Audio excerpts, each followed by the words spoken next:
Hi, welcome back to Frank's Final Review. Today we're going to be reviewing a soundtrack from 1988. This is from the movie Colors. The soundtrack was released in conjunction with the movie back in April of 1988. And I want to start off this episode. Really, this episode is dedicated to a group that I follow on Facebook called Hip Hop Vinyl Spinners. And they recently, sometimes they have themes on the weekend or whatnot. And this past weekend was hip hop soundtrack. And that's kind of where I got the idea for this review for this week. This is one of my favorite hip hop soundtracks. And, I collect hip hop soundtracks like I collect hip hop. This absolutely is my favorite hip hop soundtrack. And we'll talk about why. But just a really good soundtrack. And I'm sure some of you may have heard it before, or some of the tracks on it. Again, it's from the movie Colors, and I just want to talk a little bit about the movie. The movie was released back on April 15th, 1988. This is a DVD copy. One of my favorite movies, not surprising. But essentially, the movie centers on two LAPD police officers who navigate through some of LA's toughest gang neighborhoods. An older police officer, Hodges, played by Dennis Hopper, and his new younger counterpart, Danny McGavin, also known as Pac-Man. That's his street name because of their yellow police car. And he's played by Sean Penn. Originally released in theaters on April 15th, 1988. I wanted to mention as well, as we talk about this soundtrack, 90% of this soundtrack is hip hop music. So we're going to be talking about samples and the artists. But I just wanted to mention that all the sample information that I get in my reviews, and I mentioned this on a previous, when I reviewed Public Enemy's Yo Bum Rush the Show in an earlier episode, and go ahead and please check that one out. But I get all my sample information from this fantastic website called whosampled.com. Who Sampled, all one word.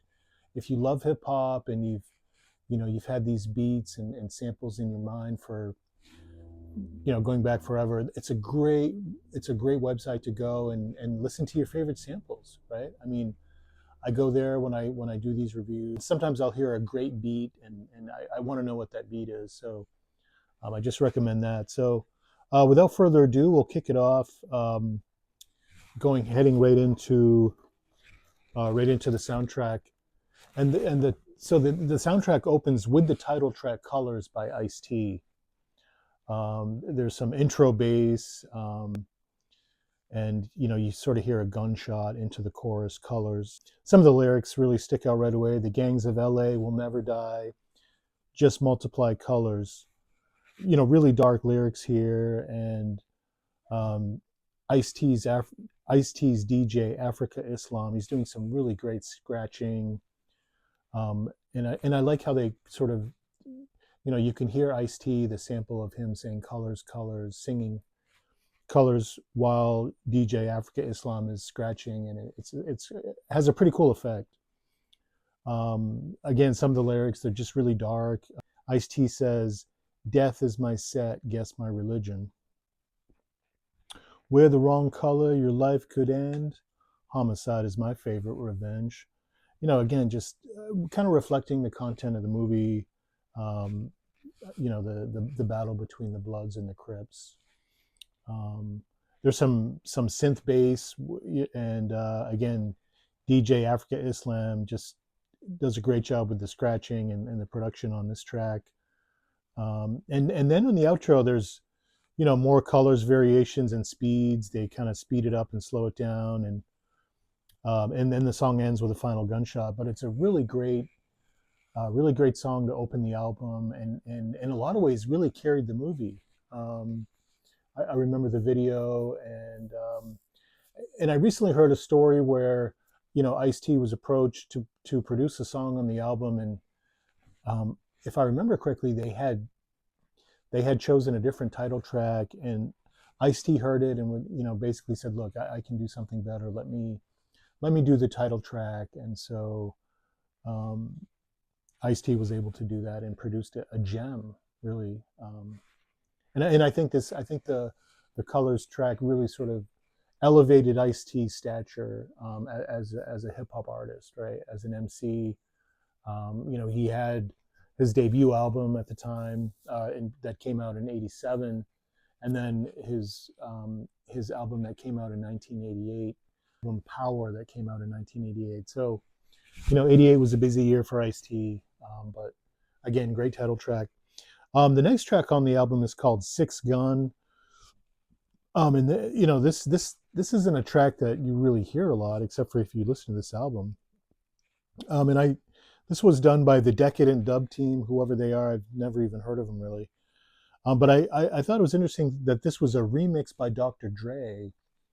So this is Dr. Dre of NWA, and I think Straight Outta Compton came later on in 1988. So it's just kind of cool to hear some early Dr. Dre stuff here. I mean, this is a pretty sick track. It kind of, to me, had a sort of a 1980s. If you've ever seen the movie The Terminator, there's a lot of vibes, you know, similar sounds.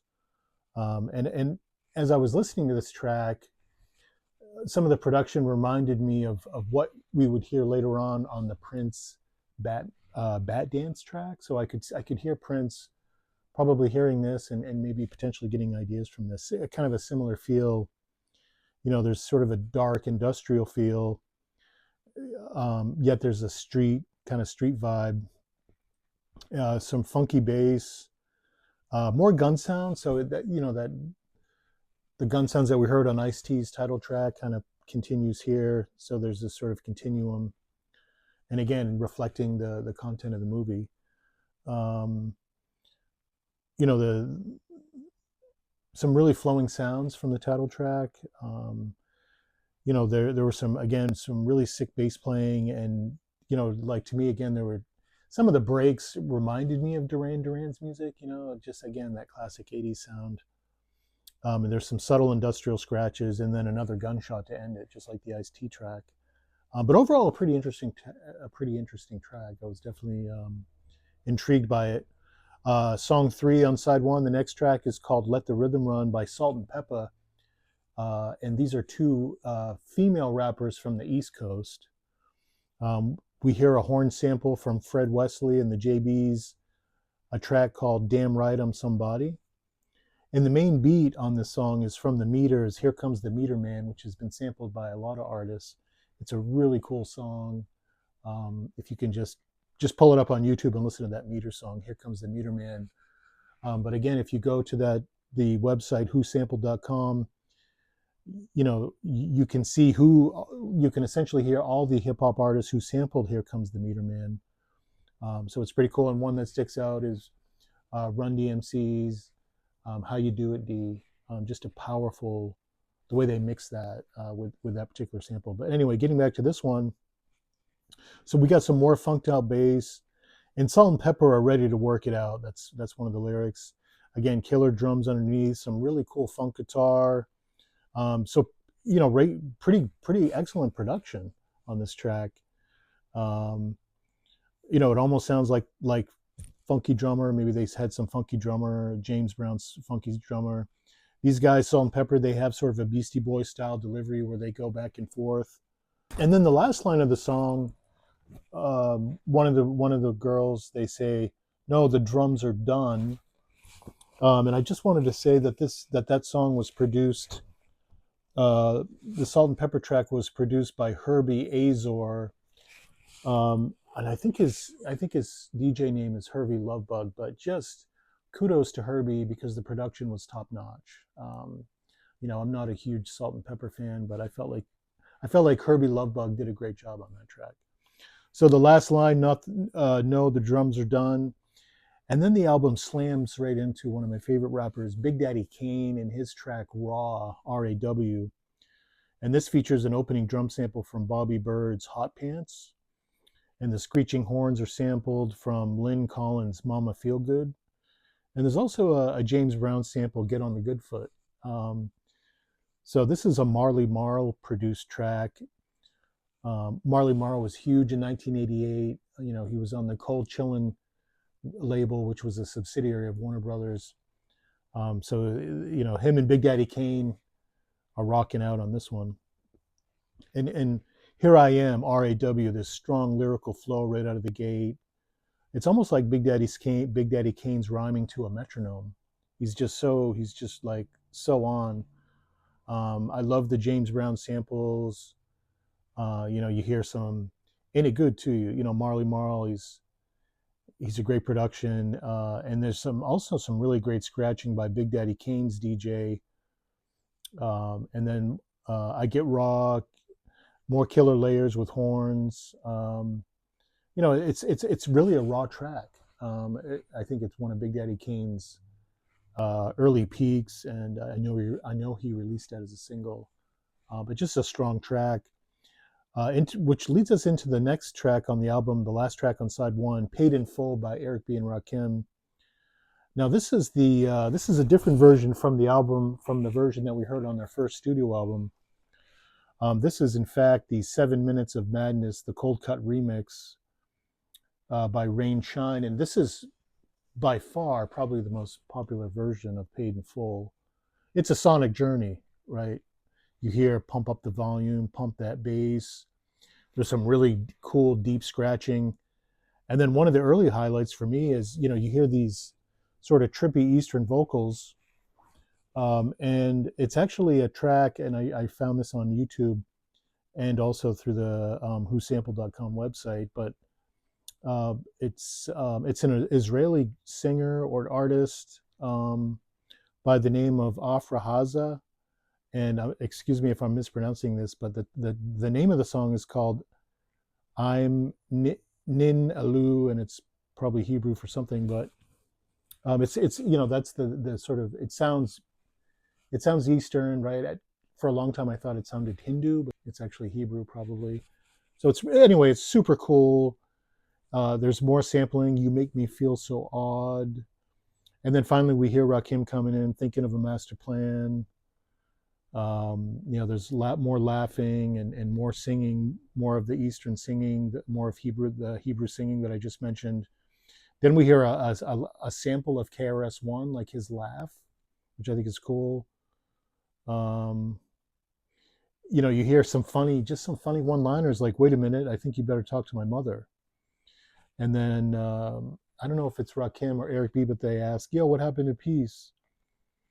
And the outro is kind of extended; it just kind of keeps going, and you hear the line, "It's so fresh," and then you hear "Good night, kids," and then finally, as the track is ending, you hear, "Was it good enough for you?" And it's repeated over and over as the track fades out. But really, the song "Paid in Full," this version, the 7 Minutes of Madness, the cold cut remix, it's probably, I mean, next to the title track, it's arguably one of the most famous tracks on the album. I mean, in addition to Big Daddy Kane's RAW, but an amazing side one. Let's quickly go on to side two. Side two opens up with Kool G Rap. His song is called "Butcher Shop." Again, this is another Marley Marl produced track. In it's got a similar drum beat to some stuff that I've heard in Big Daddy Kane. Not surprising coming from Marley Marl. But the drum beat is a sample from the Overnight Sensation by the group Avalanche from 1976. Kool G Rap has a really solid delivery here. There's again that really nice drum sample. His DJ is doing a great job. I think his name is Jay-Z, and I got that kind of from the lyrics. But I know DJ Polo has historically been Kool G Rap's DJ, so it could be Polo, I'm not sure. There's some nice rhythmic scratching. So there is some James Brown funky drummers sampling towards the end of the song. And then Kool G Rap also samples his own stuff with the line, "I'm Kool G Rap." But I actually like the song. I thought it was pretty cool. I'm not a huge Kool G Rap fan, but I really enjoyed that track. The next track is called "Mad Mad World" by 7A3. And this opens up with a James Brown sample from Papa Don't Take No Mess. And there's some nice scratching by the 7A3 DJ Muggs, who later became famous with Cypress Hill. There's some, they really mined this James Brown track. You can hear the horn samples from Maceo. And the lyrics, really reflect the inner city struggles that are reflective of the movie. And there's some news media mixed in about an airplane crash, and so that was kind of interesting. Sort of a foreshadow of the saturation of media that we see today. The next track is called "Go On Girl" by Roxanne Shante, and this is probably one of my favorite songs on the track as well. And I think it's cool that they included two female rappers, two female artists, Salt-N-Pepa, and then Roxanne Shante. There are women in the movie, and there are some women gangsters in the movie. But this track, Roxanne Shante, "Go On Girl," really stands out for me and always has, right? I bought the soundtrack on cassette back in 1988, and I loved the song then, and I still love it today. And just to show you guys how much I love it, I actually bought the single, which features a Marley Marl mix on side one, and then an extended dub version on side two. As cool as this single is, it's not as cool as the album version on the soundtrack. So getting back to that, just a strong opening musically and lyrically. I love the Lynn Collins sample "Think," and if you're familiar with that song, "It Takes Two" from Raw Bass, it's the same sample. So I always wonder which came first, "It Takes Two" or "Go On Girl," but either way, it's a killer sample. This is again another Marley Marl track. The DJ work here is amazing. It's just sick. And then the actual title track, "Go On Girl," is the sample from an earlier single from Roxanne Shante called "Have a Nice Day." Specifically the "Go On Girl." But it's a great long. It's really fast, and I feel like Roxanne Shante is somewhat underrated in amongst the female rappers of the day. MC Lyte, Queen Latifah, Moni Love, Salt-N-Pepa, obviously. But I feel like, Roxanne Shante is one of my favorite female rappers, and she really kicks what on this album, on this track. Okay, and moving on to the next track is another Marley Marl produced track. This one is called "A Mind Is a Terrible Thing to Waste" by MC Shan, or MC Shan, I'm not sure. I think it's Shan, S-H-A-N. This is, again, another cut on the album produced by Marley Marl. So Marley Marl produced four cuts on the album. There were 10 tracks total. So he's on 40% of the production. And again, Cold Chillin', the soundtrack was released on Warner Brothers. The movie was a Warner Brothers production. So the team, the soundtrack team, they obviously tapped into Marley Marl and Cold Chillin', and so it's a big, this soundtrack, even though it's on the West Coast, the movie's set in LA. 40% of the movie, 40% of the soundtrack has that East Coast, at the time, East Coast hip hop. So I think that's kind of interesting. So it's, again, the lyrics sort of reflect the movie, the stark picture of gang life, and there's no turning back.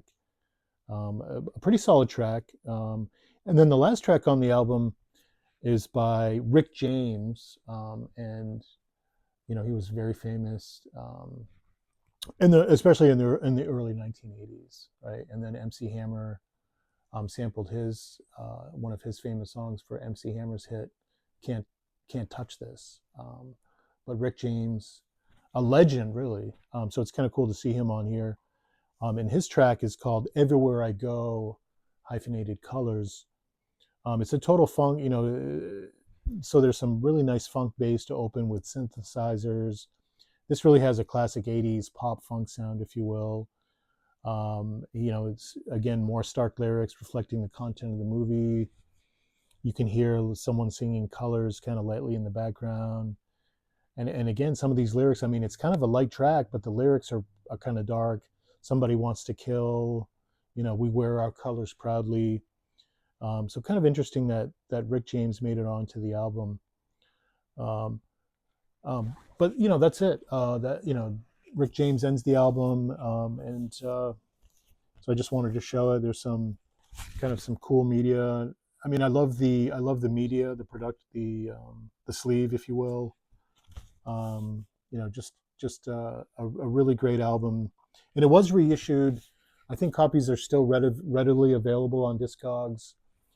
There was a reissue in 2019. This is an original from 1988, so I'm probably all set.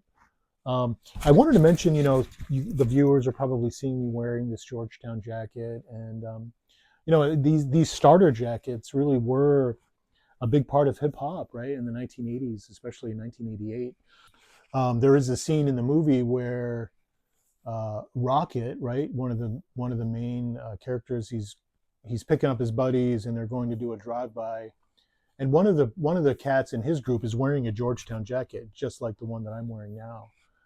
And it's an interesting discussion point because, again, the movies, it was based in LA, and growing up, I was a huge Georgetown fan, Georgetown basketball, and so it's interesting when you see in the movie, right, one of Rocket's crew, essentially a gang member, and they're Crips, so they're wearing blue, right? So the navy kind of ties into the blue colors, if you will. I'm sure that's why it was in there.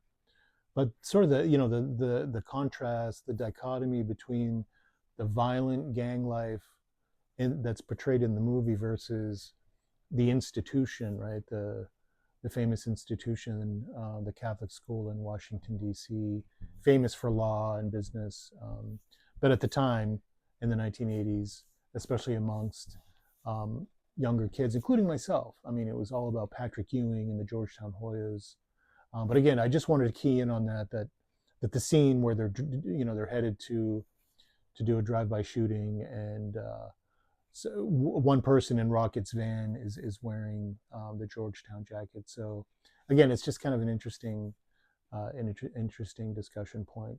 Well, that wraps it up for this week's Frank's Final Review. Thank you for tuning in. Please like and subscribe. And if you have any comments about the soundtrack or any of the artists that we talked about, Ice-T, the Decadent Dub Team, and Dr. Dre, Salt-N-Pepa, Big Daddy Kane, Eric B. and Rakim, Kool G Rap, 7A3. And I just wanted to mention quickly that 7A3 did release their album Koolin' in Cali in 1988 as well. I mean, 1988 was a huge year for hip hop, and this album definitely contributed to that. Roxanne, Shante, MC Shan, and again, Rick James to round it out. So great soundtrack, guys. Definitely check it out. And again, I recommend the movie as well. It's kind of fun to hear the songs, and I wanted to go through and listen and watch the movie and see where the songs appeared, but didn't really have time for that. But I recommend both, and thank you so much for tuning in, and look forward to seeing you guys next time. Okay, thanks. Have a great day.